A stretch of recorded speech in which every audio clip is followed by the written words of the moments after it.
Hi, and welcome to a little video that we're going to do. And I'm more than a bit excited to have two of my very, very favourite men with me. I'm a tiny little bit scared because these guys can talk for England and Scotland, but we've got a plan. We've got some ideas, and I'm going to let them introduce themselves to you. And essentially, we're going to talk about gay men today and this massive political ideology that is transgenderism, the big gender critical movement, and basically see how we get on. So let's introduce Barry, since his green light is on first. Barry, tell me a little bit about you and what you're getting up to. Isla, hello, how are you? I hope you're well. I'm very good. You're looking well, certainly. I'm blended. You've definitely blended. You're definitely blended. So, some people will know me as the EDIJester, which is the character that I have on YouTube, who was designed to poke the bear, and others will know me as Barry, who is the head warrior of the Winning Mindset program for warrior teachers, which I run for anybody who wants to learn how to deal with some of this nonsense that you've already mentioned. I've been at this game now for a few years. And it's surprising how the effect of this is being seen, and certainly the effect of it I'm seeing in gay men. That's predominantly why we're here to talk today. So that's the first thing that I suppose I'd like to yammer to you about, really. Yammerty is a good word. I like yammerty about. So it's extraordinary. I've obviously got friends who are gay, and I've been flitting around the gay scene for rather a long time now, best part of 25 years. And it's extraordinary to me to understand that what we're seeing is something that is able to have a very profound effect on individuals who are same-sex attracted, not just gay men, but lesbians as well. But my interest is predominantly from the point of view of gay men. And what I've seen in terms of the convoluted way that gay men who are slightly touched by this will find an excuse for why it's not a problem, to be a really interesting phenomenon. And also when it comes to dealing with younger gay men and older gay men, they react in completely different ways. Younger gay men tend to have more interest in what's got to be said by people that don't agree with this ideology, and they seem to be more likely to change their mind about this ideology once they understand it in a much greater degree, or if you will, a different light is shone on it than they previously had access to. So in terms of success in talking to young men, it's quite simplistic, really. You tell them, and an hour and a half later, they generally get it. And what they do then is they have a few weeks of in an eye and procrastinating and deciding where they're going on. And then finally, they'll say, that's it, I've got it, I don't like this, and I don't like what's happening to gay men. Well, that's different if you're talking to men who are in their 50s, who generally will get it in seconds because they already know. Now, they are less likely to be in the places that the young gay men are. The biggest problem of all seems to arise when you're talking to people who are between 30 and 45. And they seem to be completely behind what is essentially a kind of philosophy that allows people to be, well, I suppose, converted from being gay to being trans. And trying to get them to understand where that's come from is extremely difficult, because gay men, I think, of that age have a particular view of themselves, born of internet use and social media to a large degree, but this concept that they themselves are good people. And I term it, as do others, narcissistic compassion, which I think is an incredibly dangerous force, in that it allows people to support causes without actually thinking much about what the cause is. And then by doing so, sort of shelter themselves in a bubble of goodness that nobody else can get to. So I've seen this type of behavior in people that I know. I mean, intelligent people, who will deny blind or play the fool. That's the one that comes first. Once it begins to become apparent that they're on the wrong side of history, they'll play the fool every time the subject comes up. That's how they deal with it. There was something about, was it Gandhi said, first they laugh at you, then they, attempt to kill you, and then you win. There's something about that process they go through where they begin to just laugh about it because they don't want to talk about it because they have got no answers. So what it's doing to men in the gay scene, I think, is different depending on the age of the man. And I would say that those that are fully inculcated in the kind of thinking that meant they blatantly went out and followed Black Lives Matters with no real idea of why it had to matter and what it was that they were actually supporting, still do this kind of virtue signaling nonsense that I think is born of social media and smartphones. And that's definitely a behavior they've got into. I've spoken to some of my friends in that age group. One of my great friends is a recruiter, and he has said himself that he's had a problem with almost a kind of addiction to some of these things. But he's a very strong thinking character, so he doesn't get caught by the ideology. He just gets caught by the process of looking at it all. Whereas others don't engage very much with social media, but are completely captured by the ideology. It's the strangest thing.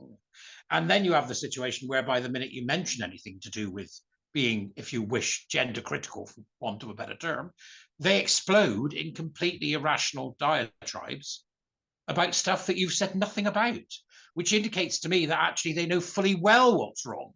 They just haven't dealt with the denial they're sitting in when it comes to understanding that gender identity ideology and transgenderism are deeply, deeply homophobic and are really about causing us gay people great harm if we don't do something about it. Do you think this is, I mean, is this because they're sort of older, a bit more settled and in relationships, or is it is it as a result of the AIDS pandemic and the kind of aftermath of that kind of experience on a kind of older population and their kind of desire to sort of have a bond together as a broader community and to, you know, find some greater sense of acceptance for one another, almost in a, I don't know, you know, I mean, I think I mean that's an interesting question, right?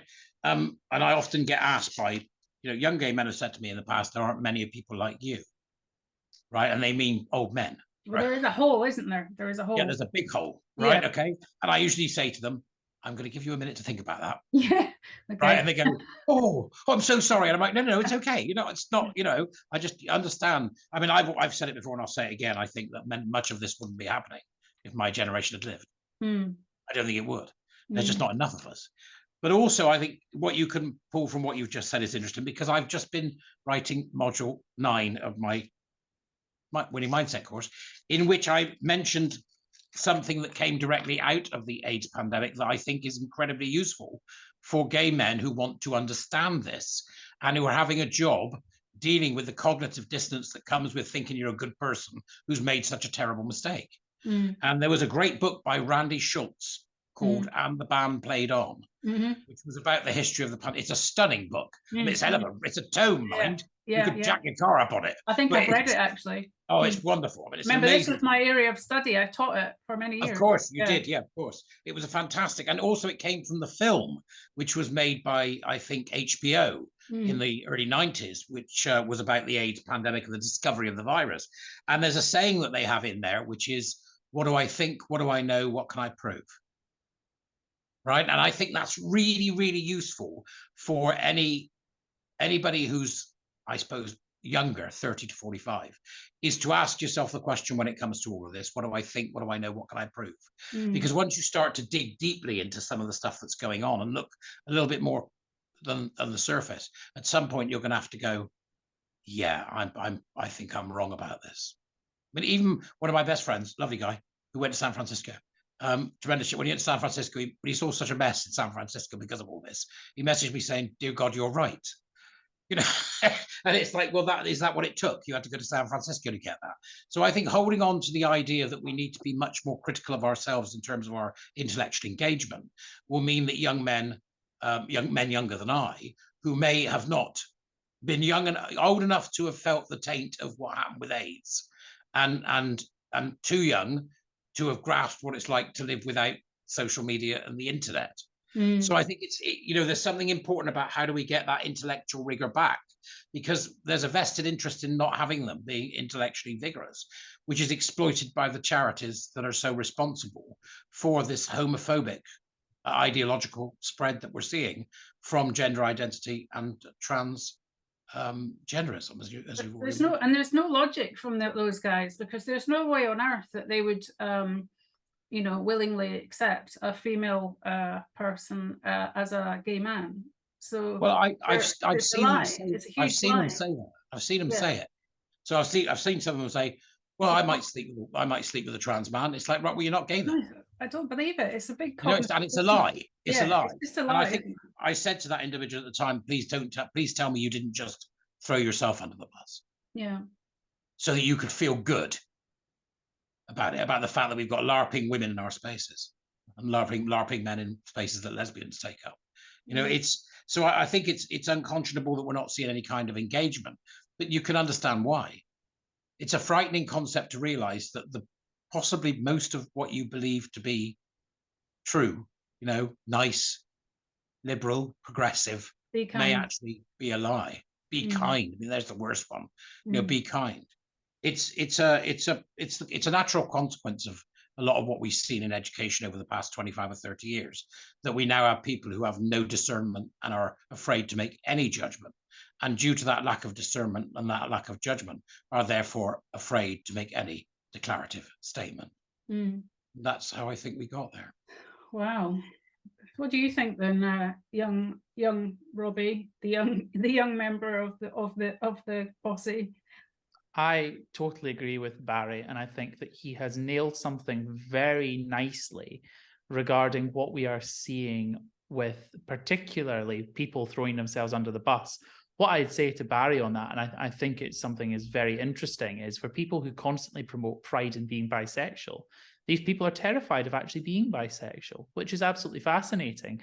Why don't we see individuals who are proud of being bisexual? There's nothing wrong with being bisexual. There's nothing wrong with being attracted to women and men. And it's fascinating that they seem to think that this is some sort of problem and that they can't admit to this. Why should it be a trap when there's absolutely nothing wrong with it? Again, speaks to a wider problem of deep insincerities in the intellectual thought. I think to answer, Isla, why we have such a problem, I think part of it is also fear. Now, I will tell you, I have to introduce myself slightly as well. You know, I had the privilege of being piqued in part due to Magdalene Burns, who I went to university with, and I've been fighting mostly a lot of this since 2014. So I count myself, despite being quite young, as one of the more grizzled veterans in a way. Now, one of the most interesting accounts, and people can Google this if they're shocked, was that we had a male, woman, and LGBT convener called Ada J. Wells, who has since detransitioned hilariously. Now, this individual was in a male same-sex relationship, but they were calling themselves lesbians.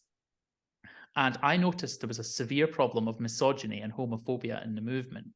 And in their movement. And it first came to the head when Magdalene invited me to a meeting in 2014 and said, come and see this. This will blow your mind. And I did. And the individual got up and said, and I do apologize for the language, but people need to hear exactly what they said. And it is a matter of public record.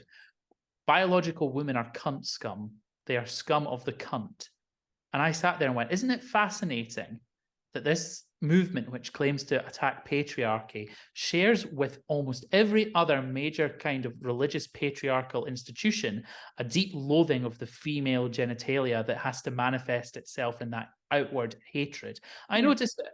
Now, obviously, Magdalene was thrown out for laughing at him, and I was later thrown out. I've told you this story before, Isla. I was thrown out for suggesting to two men who were pretending to be lesbians, who then said that one was a top and one was a bottom because they enjoyed anal sex so much as lesbians do. I said, you really are having your cock and eating it.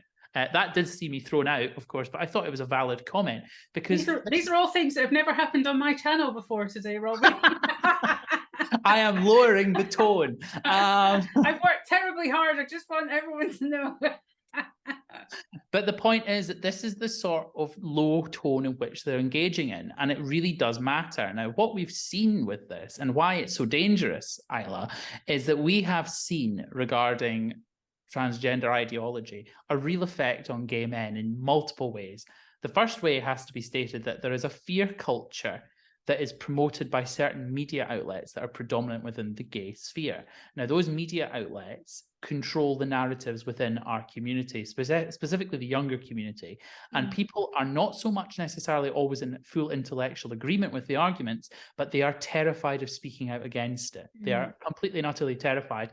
The best argument I think I've seen repeatedly put forward about this is like the Stasi. The idea that everyone loved the Stasi, and then the next day they fell. It's very similar to what's going on with gender identity in some ways. A lot of people think they love it, and then they don't. But to go on to what really is affecting people here, we have an NHS clinic telling individuals, not just transgender individuals, to engage in prostitution, engage in online sex work. Now, that's incredibly dangerous at the start, but they were also telling these young women to put themselves in positions with gay men where they would enter saunas, hide their genitalia, use perhaps chemical inducement to gain consent. This is not only questionably legal, but this is fundamentally erasing the rights of gay men via deception. It's shocking. It's something that has to be questioned immediately at its heart. Now, the other thing, Isla, and I think it's very important that we say this, is I think Barry's totally right when he talks about the kind of, if there were more gay men alive from that generation, this would not be happening. But something else has to be said. Look at trans activists and their behavior towards gay men. Look at the treatment of Bruce Sargent at Vermont Pride, pushed to the ground and beaten by people chanting these ideologies, gay people cheering on. Look at Bruce Farrat in New York City. A trans activist coming up to him and screaming in his face in front of police officers, "You're a faggot, you're a faggot."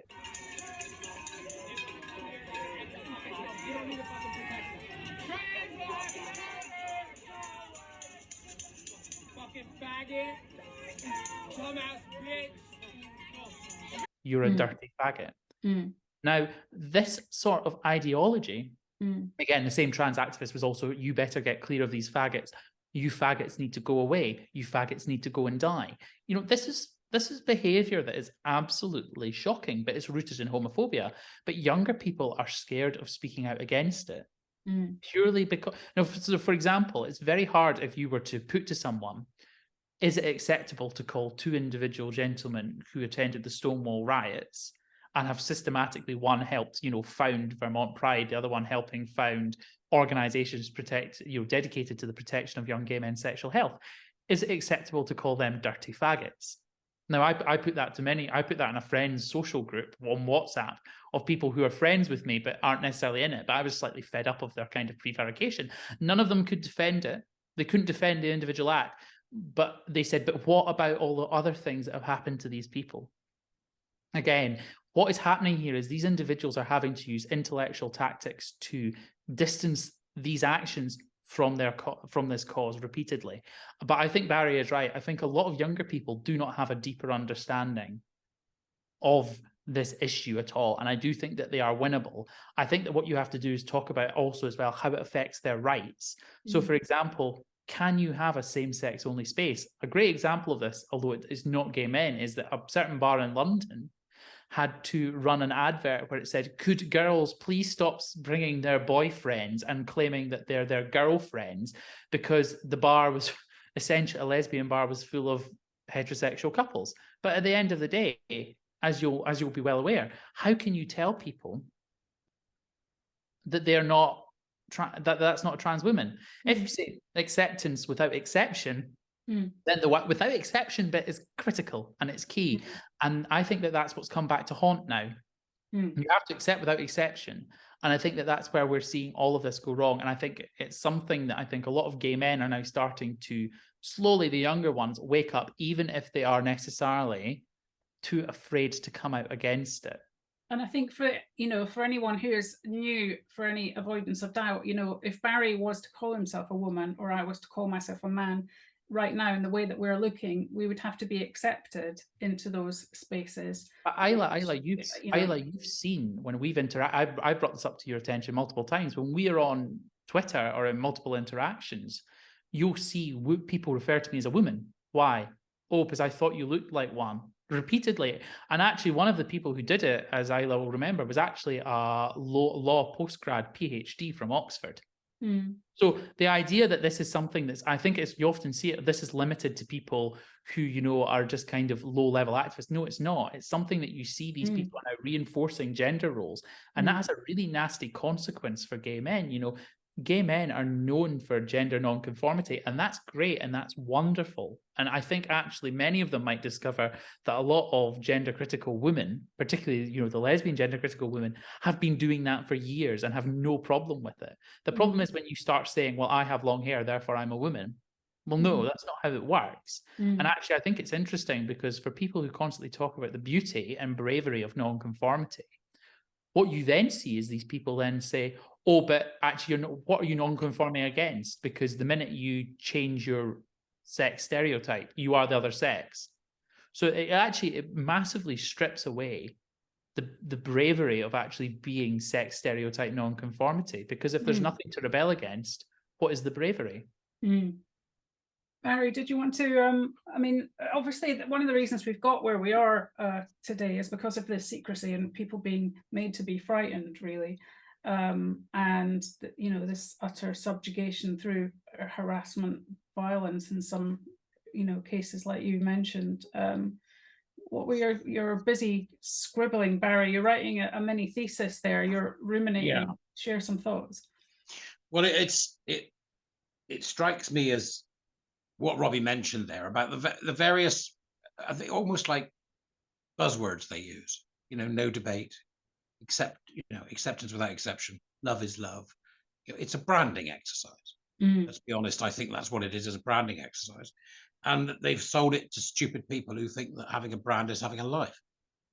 I've mentioned this before to numerous people about the squeezing down effect of engaging in the online spaces of this world, in that people end up stuck with this sort of self-made, if you like, digital flesh sack, which is where they poured most of themselves. I bet it's 80-20. Pareto always gets in there somewhere. They poured most of themselves into this to the extent where there's more of them online than there is off. Well, at that point, they've got a brand to protect. So there's plenty of things that are causing them to behave in certain ways. And as Robbie mentioned about the violence, well, that would be why. You know, it's understandable that if you've built yourself this bubble, which I mentioned in the first part of our conversation earlier, that you are then able to protect that bubble and will do so vehemently in order to mean that you can keep your small amount of the world that you've built safe. Well, this is a profoundly disabling idea. And when we talk about people not being brave enough or not being, you know, try doing it 35 years ago. Try doing it 50 years ago.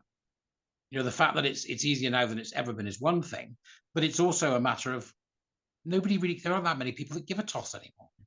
So what do you think what are your both of you thinking about for the future, you know, for these, you know, young gay and bisexual men coming through?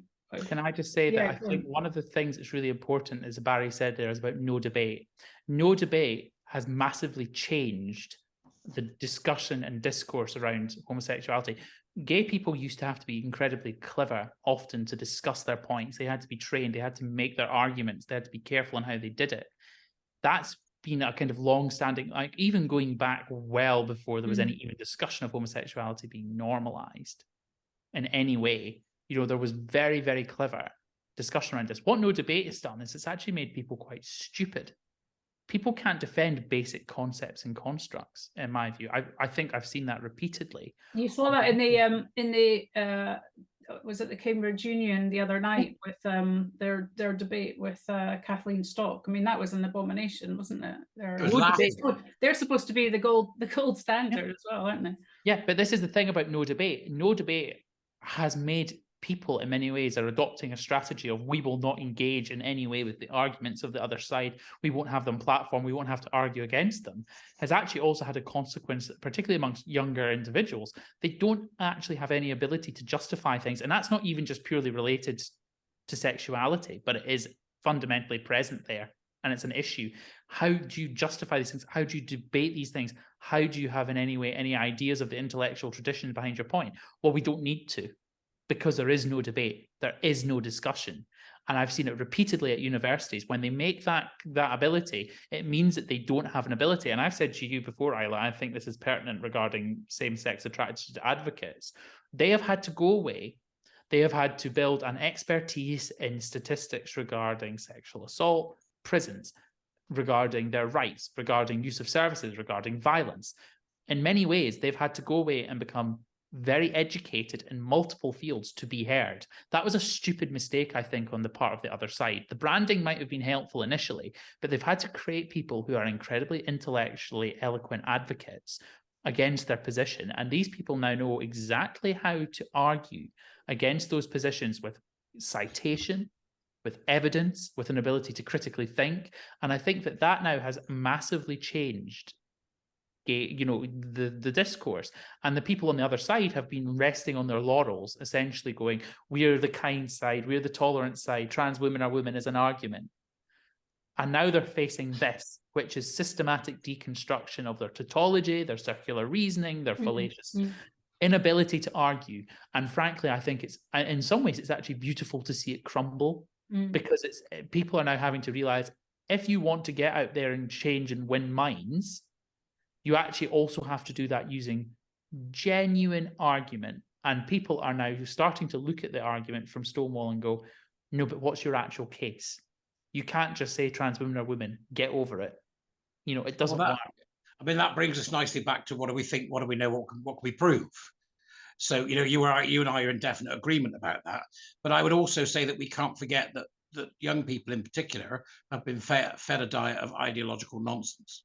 And once you're in that ideological space, I don't know whether any of you saw my speech at the council culture meeting in Manchester last week, which I've now put up online on YouTube, that I stated there that they've been sold a pup.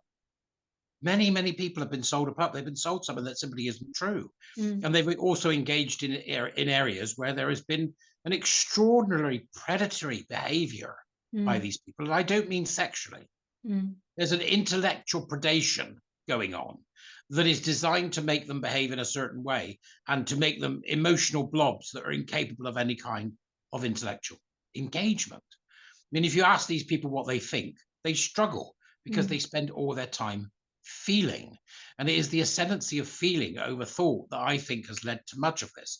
Well, that comes long before, what we're talking about now. That was actually something that's occurred in schools and in universities over a far, far greater period of time. And Robbie's right. What we're seeing is a breakdown, a sort of assault on, if you will, a pushback that is gaining momentum. But I think that we still are in a situation whereby there's going to be a lot of work to do for a lot of time. I think there's plenty to do yet in terms of helping people who feel that they need the help to understand where they are and to be able to do exactly what Robbie has described, which is to come up with narratives that are driven by fact. And I would add to that, Robbie, if I may, that are temporally anchored, because we need to keep the stick of rock of the Enlightenment going. And the easiest way to make somebody feel small is to tell them a story from history that starts in about 1900. And once they begin to see the wider space, then you can ask them to start asking questions about where they want to be in the future, because this is not just about gender and transgender, but it's also about queer theory. And as we know, critical race theory is part of the critical social justice bandwagon. So it does broaden out beyond today's discussion. But I think I would have to say that I think it is an educational problem first and foremost. Because you're going to be having a lot of very sad young people who've been sold this lie. A lot of cosmetically modified and endocrinology, outcasts, really, young gay men who unfortunately have medically harmed their bodies as a result of being fed a lot of ideological stuff at school. And it's not just that, Isla. It's not just that. You've also got, as Barry's really highlighting, you're going to have a generation of emotionally incontinent gay young men who cannot express themselves in rational, logical terms. I will tell people now that, from kind of the legal background from which, I have come, if you were to, deal with a significant, a judge or a lawyer in a courtroom like that, you have to be able to stand up to some robust criticism, you know, but not even just that, in life in general, you have to be able to stand up to robust criticism. These people take every sort of intellectual argument as a personal slight. That's the first problem. These people take these things as personal slights. They do not expect to ever have to justify themselves in any way. So actually what you're doing is you're also producing a generation who, firstly, think anecdotal evidence should be prioritized over any form of wide statistical and analysis. So you see people who say, so for example, one of my favorite ones is when I argue, you know, this is the rate of assault in, for example, changing rooms that are unisex, which far outranks and outnumbers even though they are a smaller number, protected mixed sex, sorry, not mixed sex, protected single sex spaces. And you then get, but I've had a good experience in unisex changing rooms. Again, they're not being taught, as Barry's saying, you know, we have an educational problem. These individuals are not being taught how to analyze statistics, how to critically think that, how to frame that.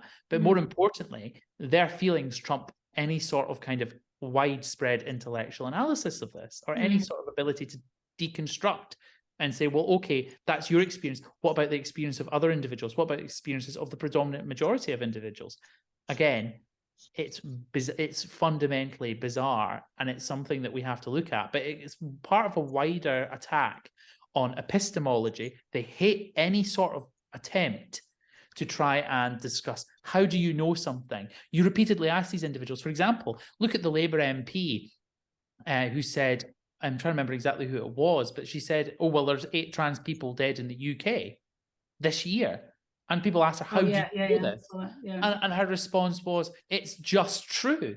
Well, I'm afraid that's not good enough. You have to have an ability to understand, how do you know this? It's not, so they're not only attacking kind of objective reality and discussions of the material, they're actually attacking epistemology and the entire framework of how we build knowledge, how we should attain, you know, how we should discuss that. They're attacking that at its very root. And if you attack that, essentially what you're going to do is produce a generation of emotionally incontinent and also intellectually bereft morons. I'm sorry it's so harsh, but it is the truth. Well, I think that's really interesting. If I can come in on that, Isla. I'm just worried about our time, but let's throw it. Let's see if we can squeeze me in, dear. Yeah, right. Do it, because I was just thinking, I think this is like another video now. Yeah, we're almost there. So I think, Robbie, what you're bringing up there to me is a number of things that have resonance even today. The my truth idea, which is just nonsense, and it's my opinion. And secondly, the idea that words are violence, and bear in mind that words are violence is just so that when they're actually violent to you, they can excuse themselves. That's how they work. And the other thing that I've seen today, which I thought was quite interesting, was you get people react to stuff in the most extraordinary ways. There was that terrible shooting in America, which we saw in the last couple of days, and somebody put online in response to LGBT Alliance, well, you know, you've got blood on your hands, you caused this. You know, this kind of rhetoric, which is like a sort of adjacency thing going on, to which I responded, well, that's okay. Hitler invaded Poland because my grandmother farted in Woolworths. It's just nonsense these people are spouting, absolute nonsense. Well, the new term that they've managed to get into one of the dictionaries is stochastic terrorism. I think Robbie may well have come across this already. This idea that you're responsible because of the way you speak. Oh, get in the bin. I'm not living my life like that, and nobody should have to. Second guess everything I say? We know what these people are. They're totalitarian, authoritarian idiots, and they should be treated as such. Now, you can't do much about them except ridicule them and tell them to get lost, right? The ones in the middle that are stuck there going, yeah, but I agree with what they say. Yeah, but you don't know why it's wrong, do you? I haven't thought about it. Right? They're the ones we need to save because they make up the 80%. The 10% that are completely gone and completely nuts, I think we should have a large lunatic asylum building program and bring in Jessica Lange, the name game, you know, and get it all done properly like they did in American Horror Story. Just to tie that up, Barry, I think it's really important that kind of as a kind of concluding note for people to take away from this, we have to do an exercise which is called coalition and alliance building, which we take from electoral politics, which is you have to look at, for example, Alistair Darling did this in the Scottish debate, as did Gordon Brown, and what they looked at is, this was in the independence referendum of 2014. What percentage of people have already made up their mind? We don't care about them. I know that might be harsh, but it's true. What percentage haven't or are persuadable? or our soft agree.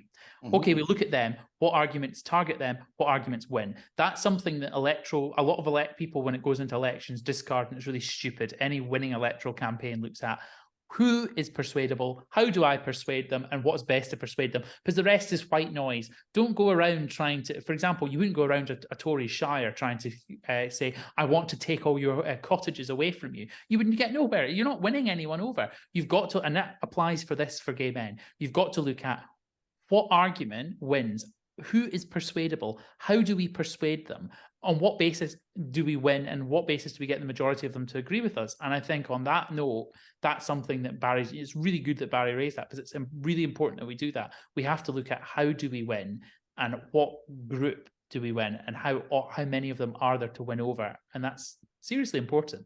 I absolutely agree. I think you're spot on, but let's make sure it's collaborative and not collective. Hear, hear. Well, on that note, guys, thank you so much. And, you know, until the next one. Let's hope so. It'd be great. Robbie, it's been great to talk with you. Absolute pleasure as always, Barry. Thank you both.